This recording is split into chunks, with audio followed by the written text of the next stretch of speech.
Vamos dar continuação à nossa série de mensagens na Carta aos Hebreus, e hoje pela manhã, Hebreus capítulo 8, versos de 1 a 6. Hebreus capítulo 8, de 1 a 6.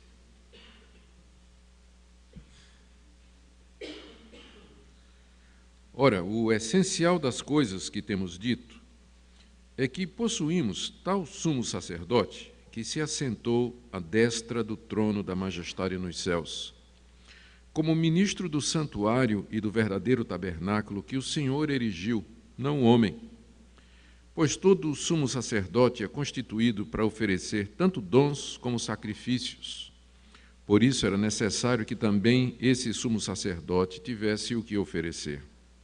Agora, se ele estivesse na terra, nem mesmo sacerdote seria, visto existirem aqueles que oferecem os dons segundo a lei, os quais ministram em figura e sombra das coisas celestes, assim como foi Moisés divinamente instruído quando estava para construir o tabernáculo. Pois diz ele: vê que faças todas as coisas de acordo com o modelo que te foi mostrado no monte.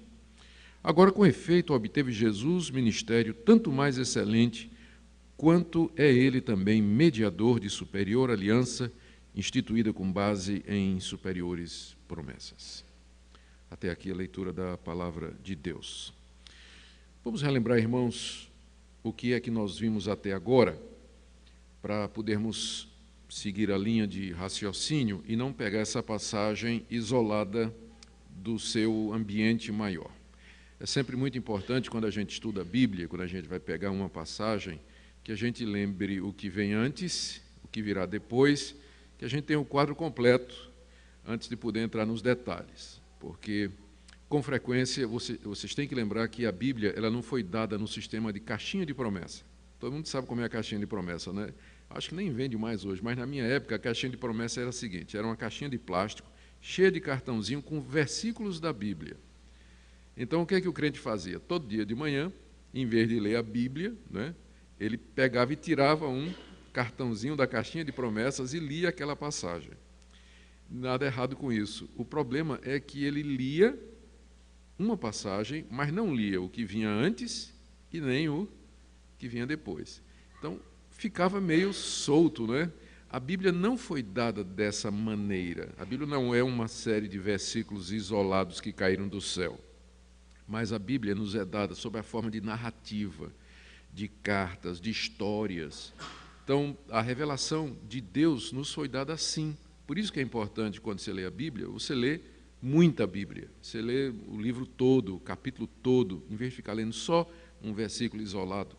E a mesma coisa vale também na pregação. Quando a gente vai expor um texto da Bíblia, é sempre bom lembrar o que é que vem antes, o que é que já foi dito, para que a igreja entenda o que é que nós estamos dizendo. Bom, conforme já vimos, esse livro, essa carta aos Hebreus, cujo autor nós não sabemos, não conhecemos, ele foi escrito para um grupo de judeus que haviam se tornado cristãos, eles haviam acreditado em Jesus como sendo o Messias esperado pela nação de Israel, haviam se convertido do judaísmo ao cristianismo, mas agora, por causa das perseguições que eles estavam sofrendo, já que na época deles quem se convertesse a Cristo estava sujeito a ser perseguido, por causa dessas perseguições eles estavam sendo tentados a fazer o caminho de volta, largar a Cristo e voltar para a religião do Antigo Testamento, voltar à prática dos sacrifícios de animais, o sistema de sacerdócio, o cumprimento da lei de Moisés, tudo isso eles tinham abandonado para seguir a Jesus. Mas agora seguir a Jesus estava ficando pesado. Eles estavam sendo perseguidos pelos seus patrícios, os judeus estavam ameaçando, isso podia significar perda de emprego, podia significar expulsão da comunidade judaica, até a mulher judia que não era convertida podia largar o judeu que havia aceitado Jesus como Salvador. Então, a situação era um pouco difícil. Então, esse homem, pelo menos a gente acha que é um homem, não é? Tem quem diga que foi uma mulher.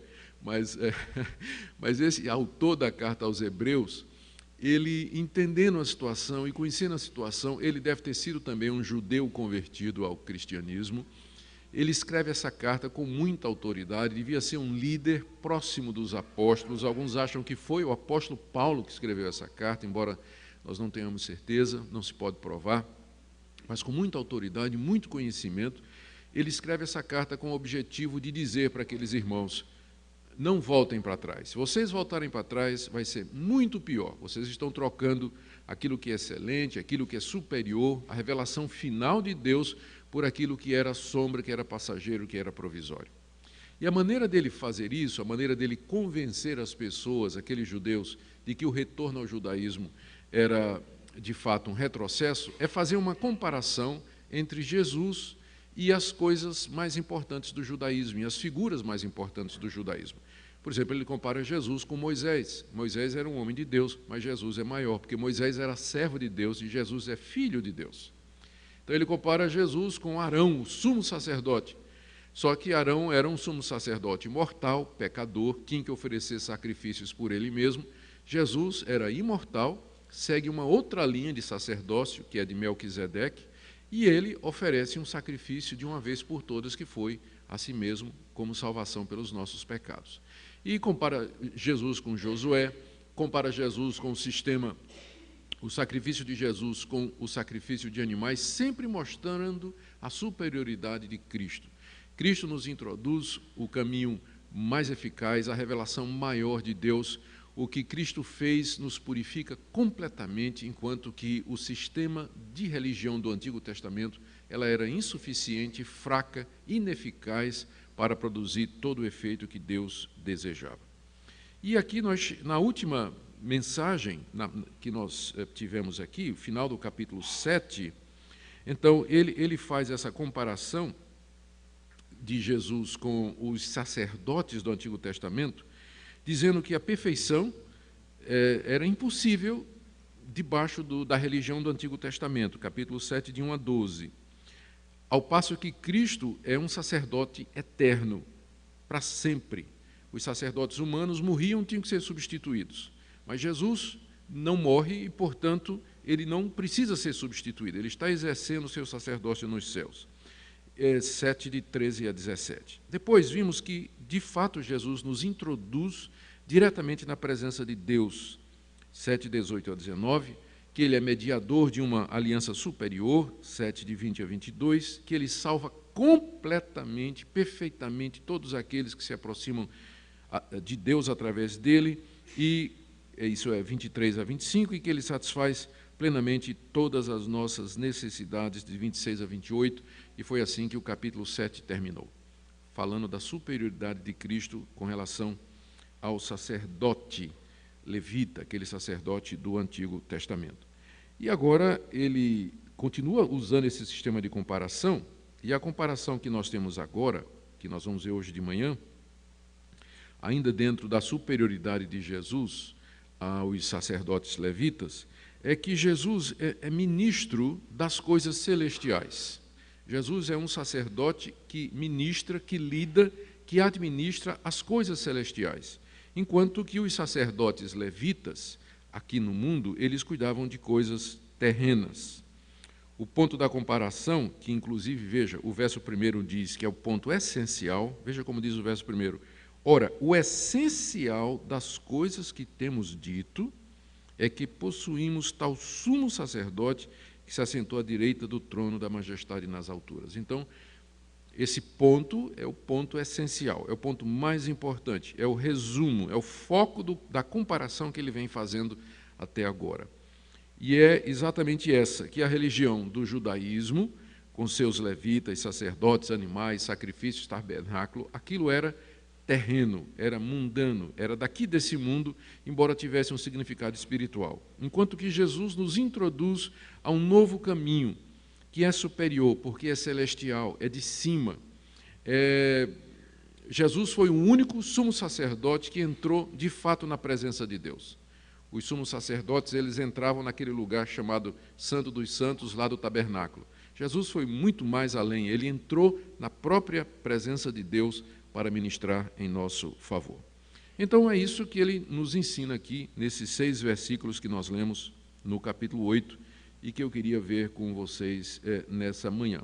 Os pontos de comparação são estes, são 4 pontos. O primeiro, que Jesus é o único sumo sacerdote que nós temos que está assentado à direita de Deus. E, portanto, além de sacerdote, ele é rei. Essa é uma diferença essencial. Os demais sacerdotes, eles eram servos, mas Jesus supera os sacerdotes e, portanto, a salvação que ele traz é eficaz, porque ele não somente entrou na própria presença de Deus, mas se assentou à direita de Deus como corregente de Deus. Ele reina juntamente com Deus. Então, ele é sacerdote e rei. É o único que reúne essas duas qualidades. Veja como ele diz no verso 1, repetindo: o essencial das coisas que temos dito é que possuímos tal sumo sacerdote que se assentou à destra, à direita, do trono da majestade nos céus. Naquele tempo era impensável que o sacerdote, o sumo sacerdote, sentasse à direita do trono do rei Davi. Inclusive, as coisas eram separadas. O palácio do rei Davi era num lugar e o templo era no outro lugar. Então, o sacerdote não vivia no templo sentado à direita do trono de Davi. Ele tinha lá o seu tabernáculo, o seu santuário, onde ele ministrava as coisas, e o rei era outra coisa. Jesus junta essas duas coisas, esses dois ofícios na sua pessoa. Ele é o único que é sacerdote e rei. Ele está assentado à direita de Deus nos céus, ele reina. Por isso, o que ele oferece, o sacerdócio dele tem autoridade e é superior a qualquer sacerdote que nós tínhamos aqui. Veja os pontos da comparação intencionais aqui. Primeiro, diz que ele se assentou. A ideia de assentar, para nós, dá a ideia de alguém que quer descansar. Só que no Oriente, tudo o que uma autoridade fazia, ele fazia sentado. O rei se sentava no trono para julgar.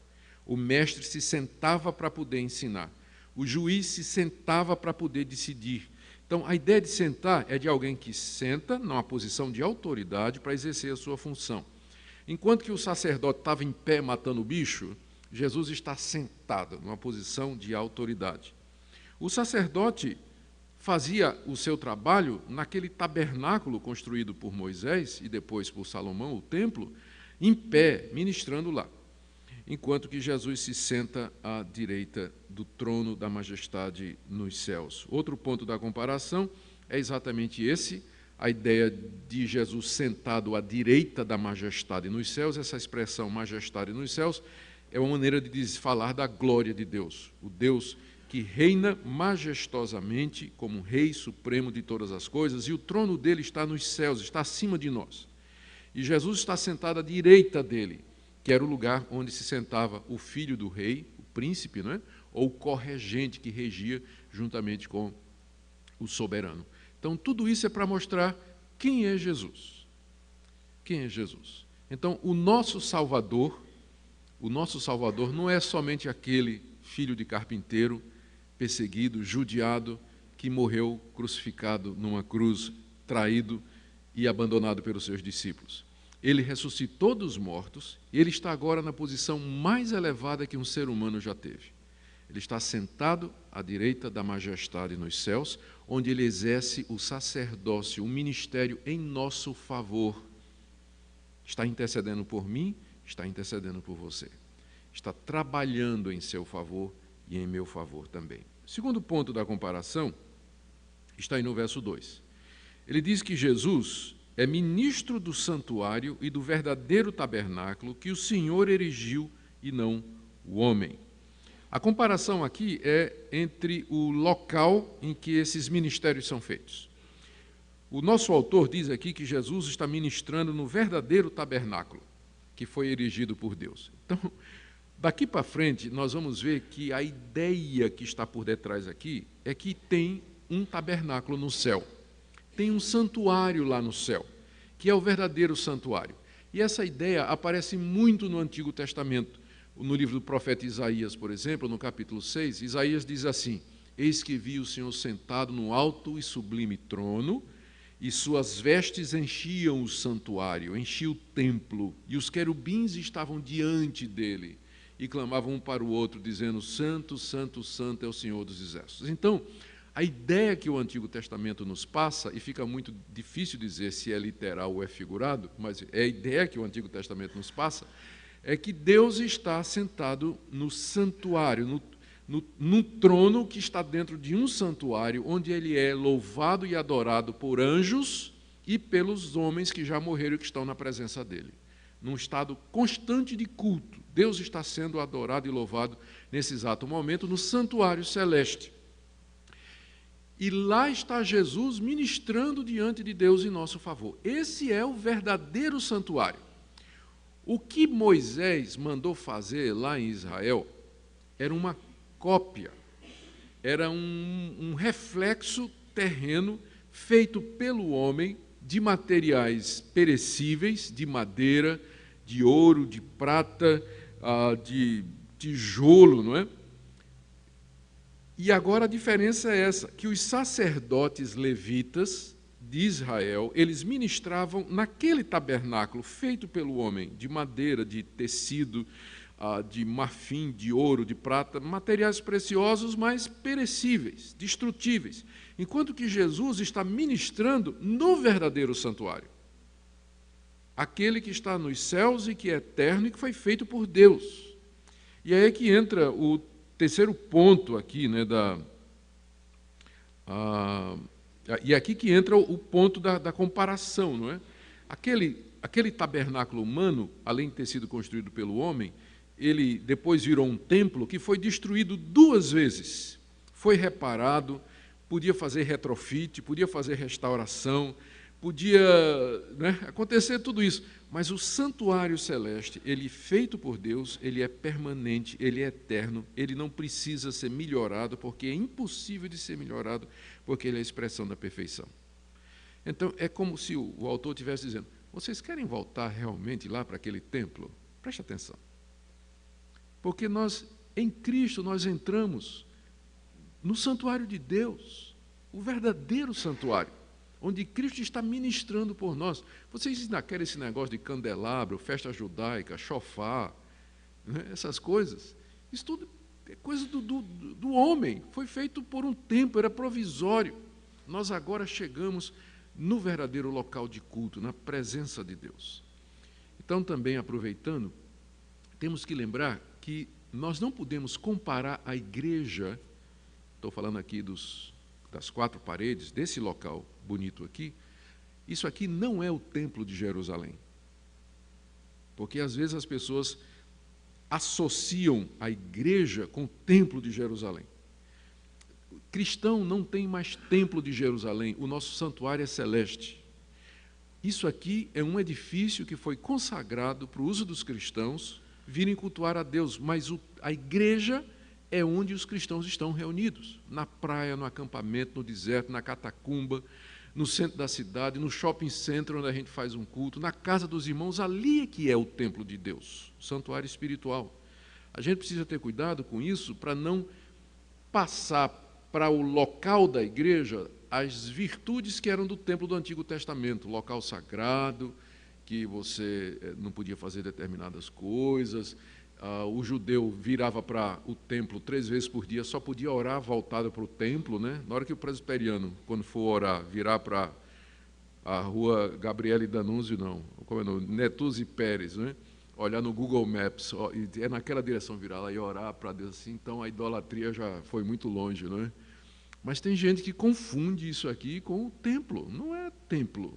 Nosso templo, nosso santuário é celestial, conforme está dito aqui, e onde Jesus, de fato, está ministrando por nós. Não quer dizer que nós vamos nos comportar de qualquer maneira nesse local, mas o que santifica esse local não é esse local que santifica o povo, mas o povo que está aqui é que santifica esse local. E essa é a ênfase na palavra de Deus, nas pessoas e não nas edificações e construções, embora nós devamos fazer o melhor possível para que o povo de Deus se reúna de maneira confortável e proveitosa. Terceiro ponto de comparação, está aí nos versos 3 a 5, é o que é ministrado. Aqui no verso 3, o nosso autor diz que o sumo sacerdote, ele é constituído sumo sacerdote para oferecer dons e sacrifícios. Ele se refere àquelas ofertas de cereais, de animais, de incenso, além dos sacrifícios que eram feitos no templo. Esse era o trabalho do sacerdote. Ele era a pessoa que recebia os dons do povo, dons aqui são ofertas, né, dádivas do povo. Ele recebia as dádivas do povo, inclusive os animais. Ele verificava aquilo que, de acordo com a lei de Moisés, podia ser oferecido a Deus, e o trabalho dele era oferecer aquelas coisas a Deus lá diante do altar, ou queimando incenso, ou sobre o altar, ou fazendo todo o ritual prescrito pela lei da forma correta diante de Deus. Então, o verso 3 diz que era isso que ele fazia e que era necessário que ele tivesse o que oferecer, porque se o povo não trouxesse nada para oferecer, ele também não ia ter trabalho, né? Então, o povo precisava estar constantemente trazendo as ofertas e animais para que ele pudesse exercer o ministério. Aí no verso 4 ele diz uma coisa interessante. Ora, se ele aqui é Jesus, estivesse na terra, porque agora ele está nos céus, nem sacerdote seria, porque o sacerdote era de que tribo? Da tribo de Levi. E Jesus era de que tribo? Da tribo de Judá. Então, ele nem sacerdote poderia ser se estivesse aqui. Não poderia, porque existem aqueles que oferecem os dons segundo a lei. Todavia, o fato de que Jesus não era da tribo de Levi, de onde vinham os sacerdotes, não impediu que ele levasse o seu sacrifício a um templo diferente. Os filhos de Levi levavam as ofertas do povo lá no templo para oferecer a Deus. Mas o Filho de Deus, da tribo de Judá, Jesus, levou a sua oferta para o Monte Gólgota, para a cruz do Calvário. E lá ele ofereceu a Deus um sacrifício, não no templo, mas fora de Jerusalém. Só que era um sacrifício superior, completo, que foi o sacrifício de si mesmo, em que ele se oferece a Deus como pagamento pelos nossos pecados. Então, em termos terrenos, Jesus não teria tido o direito nem de ministrar no templo, porque ele não era da tribo de Levi. Mas ele fez um ministério superior, fora do templo, fora de Jerusalém. Ele se entrega como sacrifício a Deus no altar que é a cruz do Calvário, que é o sacrifício completo e perfeito por todos nós. Então, agora, por conta disso, não é? Ele continua, Jesus ministra coisas celestiais. E a comparação agora, outra vez, vem a ser o templo. Presta atenção no verso 5. Ele diz assim, que os sacerdotes ministravam em figura e sombra das coisas espirituais. Era isso que era a religião do Antigo Testamento. Uma figura, a figura ela não é a realidade. A figura é uma ilustração de alguma coisa real. E a sombra não é também a realidade. A sombra é mais ou menos assim. Vamos supor, eu estou aqui, o sol está atrás de mim, e eu olho e eu vejo a minha sombra. Se você se aproximar de mim pelas costas, a primeira coisa que eu vou ver de você é o quê? A sombra. Eu não estou vendo você, porque você está vindo pelas minhas costas, eu estou olhando para frente. Mas o sol projeta a sua sombra na minha frente. E quando você chega, eu não preciso mais olhar para a sombra. Aliás, olhando para a sombra, eu nem sei direito quem está vendo, quem está chegando, a não ser que seja muito magrinho, né? Aí eu digo, pai, deve ser, não vou dizer. Então, tá certo? Aí, mas quando você chega, eu não preciso mais da sombra, porque eu já tenho a realidade. A religião do Antigo Testamento era sombra. Ela projetava a sombra do Messias que estava chegando. E quando o Messias veio, Jesus Cristo, nós não precisamos mais da sombra, porque nós estamos olhando para ele. Estamos distinguindo claramente a sua pessoa, a sua figura. Então, os sacerdotes do Antigo Testamento, lá naquele templo de madeira, que era um reflexo, eles estavam ministrando dons e ofertas, mas aquilo tudo era sombra, era figura de realidades espirituais que ainda haveriam de acontecer. E isso foi até... Era esse o propósito de Deus, como diz aí no verso 25. Tudo isso, Moisés foi divinamente instruído quando estava para construir o tabernáculo. Pois diz ele, o ele aqui é Deus, vê que faças, na verdade o ele aqui é Moisés, mas ele está registrando o que Deus disse lá em Êxodo 25:40. Deus disse a Moisés lá no Monte Sinai, quando Moisés foi receber a tábua da lei, vê que faças todas as coisas de acordo com o modelo que te foi mostrado no monte. Aqui a gente aprende que quando Moisés subiu lá no monte para receber os 10 mandamentos, ele recebeu, além dos 10 mandamentos, uma planta. Ele recebeu uma maquete, que Deus disse, olha, está vendo essa maquete aqui? É desse templo que você está vendo. Quem sabe Moisés viu o santuário de Deus. E Deus disse, está aqui essa maquete, desça e faça de acordo com o que você viu. Então, o tabernáculo e depois o templo era uma maquete, era uma cópia daquilo que Moisés viu lá no alto do Monte Sinai. E a diferença, então, agora fica claro, volta àquele ponto. A religião do Antigo Testamento era um reflexo, era uma, como dizer, era uma expressão humana em sombras, figurada das realidades espirituais que estavam prefiguradas, refletidas, implícitas em toda a lei de Moisés, no sistema de sacrifícios, no sacerdócio, no templo, todas aquelas leis que a gente lê e acha chato, né? Lei assim, lei para isso, lei para aquilo, tal, a gente lê o Antigo Testamento e fica meio chateado, mas tudo aquilo era importante porque era a maquete.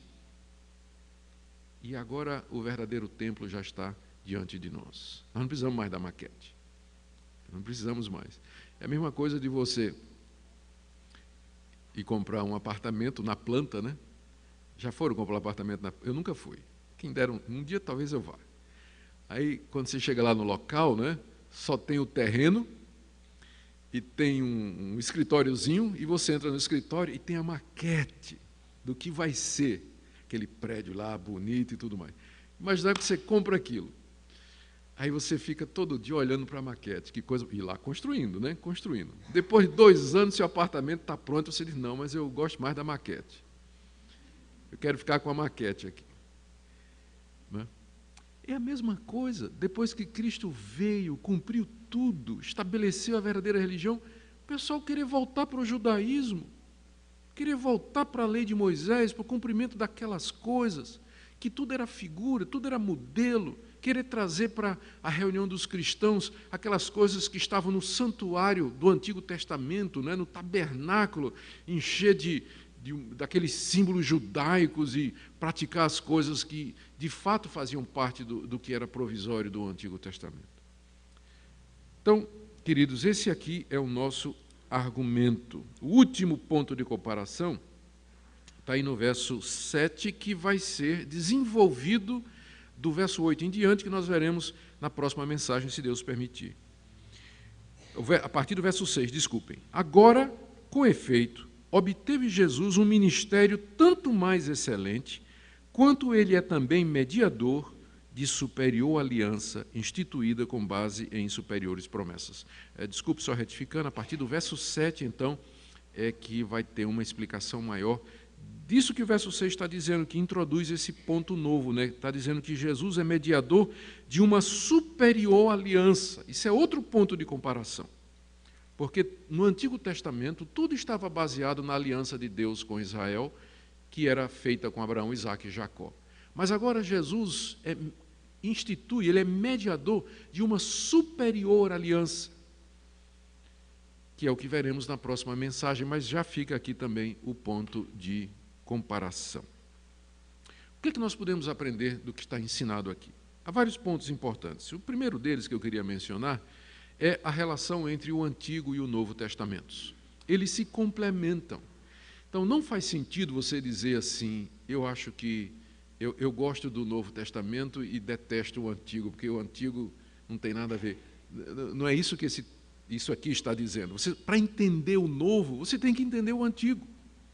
Porque o Novo Testamento se ergue sobre a base do Antigo Testamento. Para que você compreenda quem é Jesus, o que é que Jesus está fazendo, note que é preciso que o autor dessa carta esteja se referindo o tempo todo ao Antigo Testamento, à lei de Moisés, ao templo, às promessas. Então, é importante que você estude a Bíblia toda. Não é à toa que os cristãos, no primeiro século, eles não ficaram só com o Novo Testamento. Quem escreveu o Novo Testamento foram os cristãos. Quem escreveu o Antigo Testamento foram os judeus. Mas os cristãos, eles, quando escreveram o Novo Testamento, eles juntaram com o Antigo. Eles nos deram a Bíblia completa porque eles entenderam a importância do Antigo Testamento para você compreender quem é Jesus, o que é o cristianismo e por que as coisas são assim hoje no nosso relacionamento com Deus. Então, não desprezar o Antigo Testamento. Tem também outra coisa, as pessoas às vezes costumam dizer que o Deus do Antigo Testamento é mau e que o Deus do Novo Testamento é bom.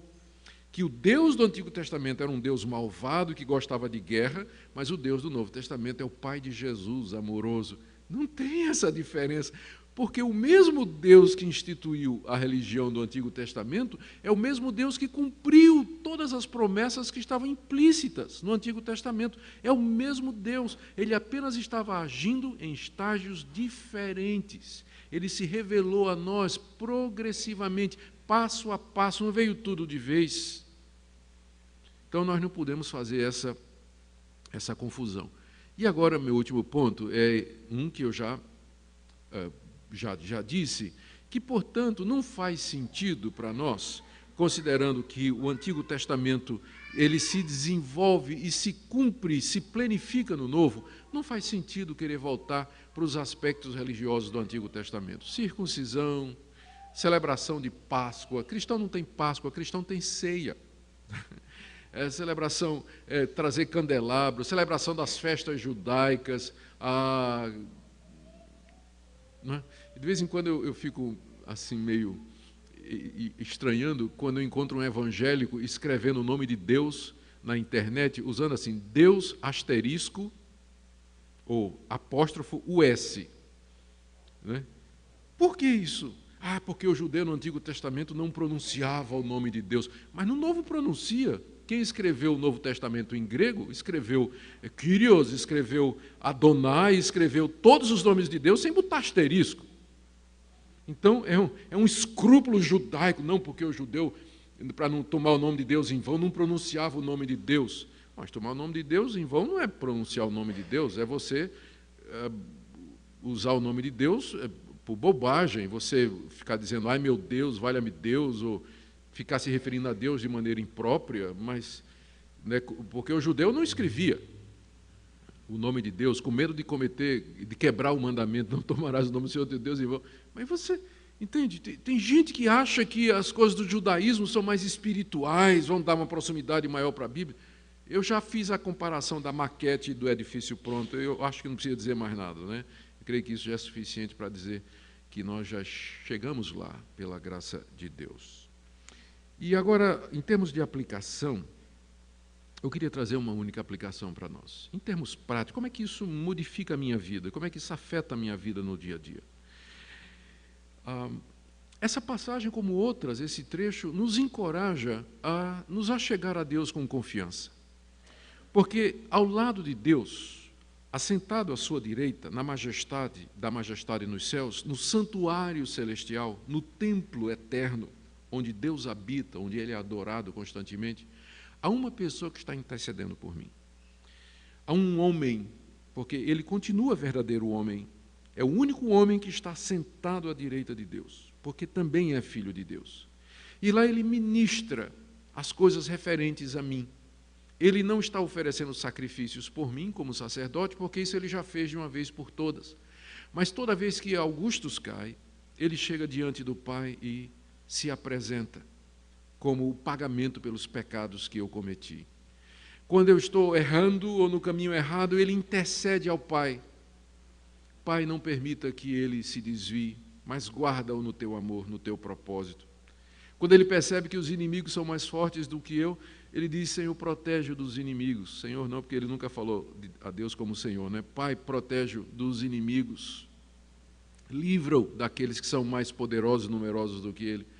Ele faz isso com você, ele faz isso comigo. Então, o cristão, na verdade, é a única pessoa na face da terra, aquele que tem a Jesus como o único Senhor e Salvador e mediador entre Deus e os homens. É o único que pode, aqui nesse mundo, de fato dormir tranquilo e viver em paz no meio de todas as adversidades, porque maior é aquele que intercede por ele do que todos os inimigos humanos e espirituais também. Porque quem intercede por mim e por você não é um sacerdote humano como um padre, um pastor, mas é um sacerdote que é rei. E ele está sentado à direita de Deus no controle do universo e faz com que todas as coisas cooperem para o seu bem. Por isso que eu queria que nessa manhã você saísse daqui confiado, confiante e deixando nas mãos de Deus, na mediação de Jesus Cristo, seus pecados, seus medos, temores, dúvidas. Se achegue a Deus através de Jesus e você vai encontrar perdão, vai encontrar consolo, orientação e esperança. Amém? Vamos orar. Ó Deus, obrigado por um mediador e um sacerdote como Jesus Cristo, porque nos convinha um sacerdote assim, que humano conhecesse as nossas fraquezas e divino fosse rei e intercedesse por nós com poder e autoridade. Te damos graças porque fomos alcançados por tal misericórdia e por tal favor. Não permita que nenhum de nós diminua a suficiência de Cristo, adicionando legalismos, práticas humanas, mas nos ajuda a entender a graça completa aqui nessa vida, até o dia em que estaremos em pessoa, na Tua presença, no santuário celestial, Te adorando juntamente com os anjos e com os irmãos, na mediação de Jesus pela eternidade afora. Enquanto estamos aqui nesse mundo, ó Senhor, pedimos a Tua presença entre nós pelo Teu Espírito, para que o Senhor Jesus de fato reine sobre nós. É no nome dele que nós oramos. Amém.